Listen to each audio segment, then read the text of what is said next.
ये सुबह के 4:30 बज रहे और एक अमीर बिजनेसमैन अपने घर में गहरी नींद में सो रहा हो और कुछ ही सेकंड बाद उसकी जिंदगी खत्म हो जाए। सुबह होते ही उसका बेटा सभी को बताता है कि पापा कहीं गायब हो गए। उन्हें ढूंढने के लिए वो एक व्हाट्सएप ग्रुप तक बना देता है, लेकिन कुछ दिन बाद ही पुलिस को पता चल जाता है कि ये एक मिसिंग केस नहीं बल्कि एक बेहद डरावना मर्डर है। और सबसे चौंकाने वाली बात, इस हत्या का राज उसी के अपने घर के अंदर छिपा हुआ था। ये कहानी है लखनऊ के आशियाना इलाके की। यहाँ रहते थे 50 साल के बिजनेसमैन मनविंदर सिंह। वो शहर के जाने माने और काफी अमीर कारोबारी थे। उनके पास कई लिकर स्टोर और पैथोलॉजी लैब, जिसकी वजह से उनकी आर्थिक स्थिति बहुत मजबूत थी। मनविंदर सिंह का घर भी उनकी लाइफस्टाइल की तरह काफी बड़ा 3 मंजिलाना था। ग्राउंड फ्लोर ज्यादातर खाली रहता था, दूसरे फ्लोर पर उनके भाई और उनकी फैमिली रहती थी और तीसरे फ्लोर पर मनविंदर अपने दोनों बच्चों के साथ रहता था। उनका बेटा था अक्षत प्रताप सिंह, जिनकी उम्र तकरीबन 21 साल थी, और बेटी जो अभी स्कूल में पढ़ रही थी। अगर आप ध्यान दें तो यहाँ पे एक चीज मिसिंग है और वो है मनविंदर सिंह की पत्नी। दरअसल उनकी पत्नी की मौत कई साल पहले हो गई थी,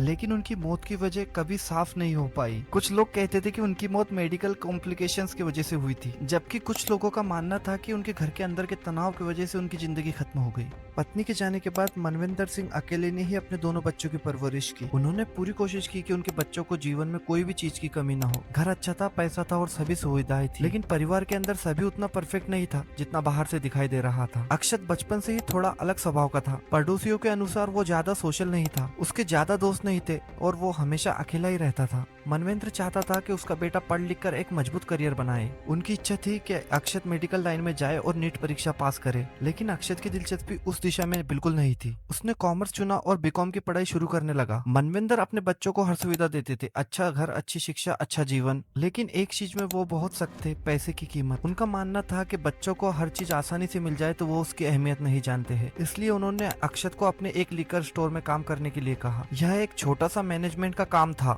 जिसके बदले में सिर्फ उसे कुछ हजार रुपए मिलते थे। मनविंद्र का मानना था कि जीवन में मेहनत और अनुशासन बहुत जरूरी होता है। धीरे धीरे पिता और बेटे के बीच तनाव बढ़ने लगा। कुछ महीने पहले घर में एक अजीब घटना हुई। घर से महंगी ज्वेलरी गायब थी। शुरुआत में शक घर के स्टॉक पे गया, लेकिन बाद में पता चला कि ज्वेलरी किसी और ने नहीं, अक्षत ने ही ली थी। ये बात पूरे परिवार के लिए बहुत बड़ा झटका था। इसके पहले भी अक्षत घर से पैसे लेके भाग चुका था, लेकिन उस समय मनविंद्र ने पुलिस में मुकदमा दर्ज नहीं करवाया था। शायद वो एक पिता होने के नाते अपने बेटे को बचाना चाहते थे, लेकिन इस घटना के बाद उनका विश्वास पूरी तरह से टूट चुका था। अब मनविंद्र अपने बेटे पे कड़ी नजर रखने लगे और इसी वजह से दोनों के बीच झगड़े बढ़ने लगे। फिर आई 19 फरवरी की रात। मनविंद्र सिंह घर आए और उन्होंने वो पैसे चेक किए जो उन्होंने बिजनेस के लिए अलग से निकाल के रखे हुए थे। जब उन्होंने पैसे गिने तो उसमें से काफी रकम गायब थी। उन्हें तुरंत शक हुआ कि ये काम किसने किया होगा। गुस्से में मनविंद्र ने अक्षत को डांट दिया। बात इतनी बढ़ गई कि उन्होंने अपनी लाइसेंस राइफल तक उठा ली। गोलियां नहीं चली, लेकिन उस पल ने अक्षत को अंदर से झकझोर दिया। अब अक्षत को लगने लगा कि उसके पिता ने उसकी बहुत ज्यादा बेइज्जती की है। उस रात घर के सारे लोग सो गए, लेकिन अक्षत सो नहीं पा रहा था। वो पूरी रात उसी घटना के बारे में सोच रहा था और सुबह होने से पहले उसने एक ऐसा फैसला लिया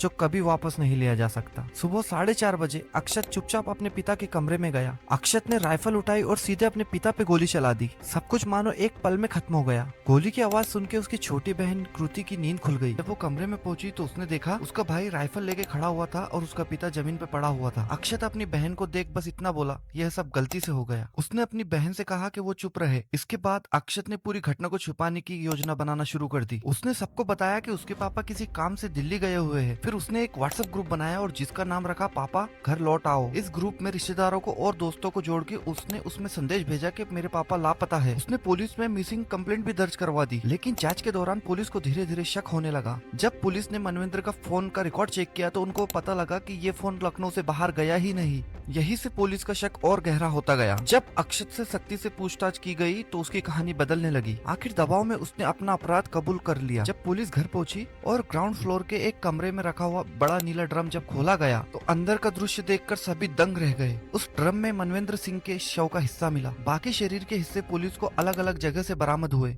लखनऊ का ये ब्लू ड्रम केस धीरे धीरे देश की सुर्खियों में आ गया। एक ऐसा मामला जिसमें बेटा ही अपने पिता का कातिल बन गया। और आज भी ये मामला एक सवाल छोड़ जाता है, क्या ये सिर्फ गुस्से में किया हुआ अपराध था या इसके पीछे कोई और कहानी छुपी हुई थी? अगर आपको ऐसे ही क्राइम की सच्ची रहस्यमय कहानियां सुनना पसंद है तो हमसे जुड़े रहिए, क्योंकि अगली कहानी शायद और भी ज्यादा चौंकाने वाली हो। मैं आपका होस्ट एंड दोस्त अशरफ गोली आपसे विदा लेता हूँ। मिलते हैं किसी अगली वीडियो में सच्ची घटना के साथ। तब तक आप अपना ध्यान रखें।